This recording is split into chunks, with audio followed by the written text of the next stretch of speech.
My fiancé refuses to ask my dad for permission to marry me because he thinks the tradition is outdated and sexist, and now my entire family is threatening to cut us off and boycott our wedding. I've been with my boyfriend, 25M, for 3 years. We both just finished school, and are finally ready for marriage. He proposed last week and I happily said yes. I literally could not be happier. I love him and I just know he is going to be an awesome dad someday, and I'm genuinely excited for life with him. But my boyfriend is very new school and my dad is kind of old school. My dad, 48M, was beyond mad that my boyfriend did not ask my dad for my hand before proposing. My dad said he was willing to hear my boyfriend's apology if my boyfriend formally asks for my hand at a dinner that my dad said he will pay for at the restaurant of my boyfriend's choosing. My dad feels like he is being very accommodating. He will bring my boyfriend's favorite wine to celebrate. I spoke to my boyfriend last night and he just won't budge. He says doesn't believe in that tradition. My boyfriend showed me an article online where a Pakistani woman was stoned to death outside a courthouse because she married a man against her family's wishes. This just happened. My boyfriend, who witnessed his father be abusive and possessive with his mom as a child, has always felt strongly that women are not property. He thinks the tradition of asking for her hand is repulsive. His point is that he's met my whole family and gotten to know them. He says they have always known his intentions and he never made it secret that he was in love with me and wanted to marry me and have children one day. He feels he was done enough to announce his intentions and all of them seem to approve of him. He says that at this point he only needs my approval to marry him and nobody else's. So yesterday my mom told me that my dad, who is not even speaking to me because I won't put my foot down with my boyfriend, is calling the whole family and telling them to not attend my wedding. My mom says that my boyfriend is the one treating me like property by not letting me have a say in his decision to not observe a tradition that my 2 older sisters' husbands observed. I told my mother that I understand where my boyfriend is coming from and that I have decided to do away with the tradition of him asking for my hand. So my mother is obviously mad and said that I should be ready for serious consequences. I asked her what and she would not say. But from talking to my sister, she said that they would blackball us from all family gatherings. My 2 sisters and my mom have told me my boyfriend is being selfish. The wedding is set for August 9th, and now I'm actually worried that nobody in my family will attend my wedding because of this small thing. I don't know what to do. Edit to add, I'm getting some comments about my boyfriend asking for my parents' blessing instead of permission or hand. I just can't see the difference. There might be one, but I don't see it. Is there a big difference? Relevant comments. OP, first I want to say thanks for the congrats and comments.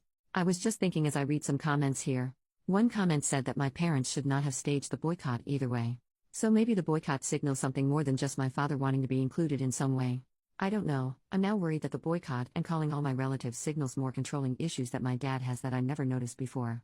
My 2 older sisters had no problems with their wedding because they did everything the way my dad liked. So, I'm scared now that maybe my boyfriend is right, that it's not just a tradition. Commenter, you said my dad feels like he is being very accommodating. But no, both he and your mother are being controlling. And they are attempting to make you choose between your fiancé and them. Choose your fiancé, otherwise you're setting precedent for this type of behavior and interference for the rest of your marriage. OP, this is what I'm afraid of. My fiancé and I don't practice Catholic religion like my family does. So I wonder what will happen when my kids aren't baptized and all that. Commenter number 2, you two need to have a discussion about how the children will be raised religion-wise now, before you have the child. Just advice from someone who learned the hard way. OP, we did. We don't want religion in our children's lives. We decided that education is going to be the focus, and they will make their own minds up about religion once they are educated adults. I grew up Catholic, but I don't want that for my kids. My husband grew up somewhat Christian and he still believes in God, but he doesn't want religion to be a major part of our family either. We have talked this subject to death. You're right, it's very important. I realize we might change our minds later, who knows? But my family doesn't know about this. I have a feeling after this boycott that my parents will stage another one when they find out we won't be Catholic. Update, 2 years later. Hi everyone, it's been a couple years since my post, so I guess I owe you an update. The wedding went on as planned. My parents stuck to their guns and boycotted. One of my 2 sisters attended and is now happily blacklisted from our family. Nobody else from my entire family showed up, including my 2 brothers. The wedding was a little unconventional. My sister walked my husband down the aisle and then his sister walked me down the aisle. I wanted this because my sister-in-law actually introduced us and helped me get my first date with him. There was no question about who gives away the bride or even about objections. It was normal other than that. There has been no contact between me and my family, other than my one sister.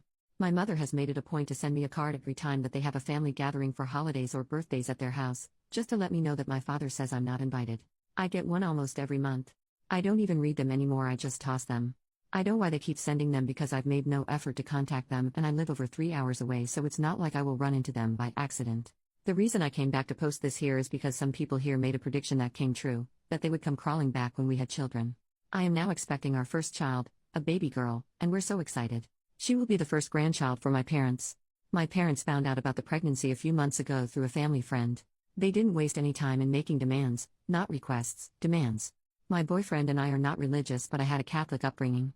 I don't practice at all by choice. My mother called me back in April telling me that my father wanted our daughter's middle name to be his mother's first name. I said no.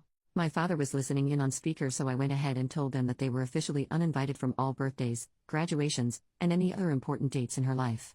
My father called me half an hour later crying and begging me to come stay with them for the birth so my mother could care for me. I said a hard no. He also said that he had already made arrangements for his priest to baptize her at his church, but that I needed to agree to naming her after his mother if I wanted this to happen. He said he'd already planned a big celebration for the birth and the baptism that he was paying for.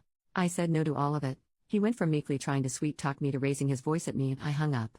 He called a couple of more times to apologize for losing his temper and again begged me to reconsider giving birth at a hospital near them so they could visit us. He denied having any knowledge of my mother sending me cards to uninvite us to any family functions and even said that he specifically asked her to invite us, but he was told I declined every time. He lets my mom do the dirty work so he can later hide behind her and deny he had any knowledge. He's done this since I was a little girl. He does this every time he wants to drop the hammer on somebody but be the good cop also. He'll never change. He denied having any knowledge of why anybody in the family missed my wedding. I told him our daughter would not be baptized, or Catholic at all, no offense to Catholics. I told him he was too manipulative and controlling and I didn't want my daughter exposed to that. He's too toxic and just venomous. Coincidentally, the day and for several days after that phone call I got tons of calls and emails from my brothers, their wives, my sister, and all my aunts. They all wanted to apologize for missing my wedding, and all had specific excuses, and wanted to make plans to be there for my daughter's birth. I banned them all from her life until she's old enough to decide for herself to let them in. My husband was a little surprised and not sure about banning everybody forever. He's more leaning towards supervised visits if they want to drive to us. My dad has been calling him like crazy, but we are a united front. My husband is deferring to me but giving me ideas as to how I can give a little if I decide to. But with my family there's no giving a little. They want it all. So for now, they're all banned. I will reconsider when the youngest of our children turns 18. For now my dad will have to settle for sucking up to my husband while I stick to my guns. Unlike him, I don't mind owning my decisions even if it means I'm bad cop. I'm not ready to give up a relatively drama-free, stress-free life to allow my dad and all his sheep back into our lives. Relevant comments. Downvoted commenter, he should have just done such a small task and asked, like to make peace, geez, I mean really pushing your family away for such a stupid reason. On their side and yours. OP, but that's the thing. After that one small task they would want to name my daughter, another small task, then they would ask I go have the baby near them, another small task, then have her baptized by their priest, then they pick her school, then they make life decisions for her like they tried with me and my siblings, all small tasks. It would never end. OP replying to a downvoted comment that things have gone too far and to make amends for their daughter, I guess I would tell you that not everything fits in the oversimplification in your comment. My daughter will be better off without a full family of manipulative, controlling, and abusive people, or people who condone such behavior. After years of abuse I was glad my husband decided my dad's demand that he ask permission to marry me was too antiquated. The original conflict that caused this rift was years of abuse and manipulation. I chose to burn bridges that needed to go. Otherwise I would never be free to make my own decisions about my own life without consulting with my dad at every turn.